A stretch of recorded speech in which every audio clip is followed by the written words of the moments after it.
First మనం hand cutting కోసం 4 folding మీద క్లాత్ అయితే తీసుకోవాలి. పావించి ఉండేలాగా నేను మార్క్ చేసుకుంటున్నానండి హ్యాండ్ మర్చుకోవడం. ఇదైతే మన ఓల్డ్ బ్లౌజు. ఫస్ట్ నీట్గా మనము ఎక్కడైతే పావించి మార్క్ చేసామో అక్కడ నుంచి పెడుతున్నానండి.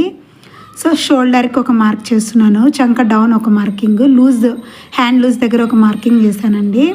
సేవ్ అయితే ఒరిజినల్ మార్కింగ్ మనకి.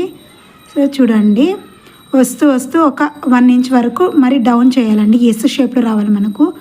మరి ఒక పావించి ఎక్స్ట్రా తీసుకుంటున్నాను మన ఖర్చులోకి. సో హ్యాండ్ లూజ్ కోసం ఒక 2 ఇంచెస్ అన్ని మార్క్ చేసుకుంటున్నా చూడండి. సో మనకైతే టేప్ లేకోకుండా నేర్చుకోవాలి అనుకునే వాళ్ళకైతే ఫుల్ వీడియో లింక్ ఉందండి.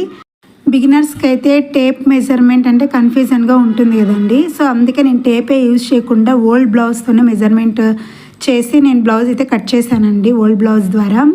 సో ఎవరైనా కావాలి అనుకుంటే ఫుల్ వీడియో ఉంది, చూసేయండి. ఇక్కడ నేను ఒరిజినల్ మార్కింగ్ మీద అయితే టక్ వేస్తున్నాను చూడండి. So please subscribe my channel.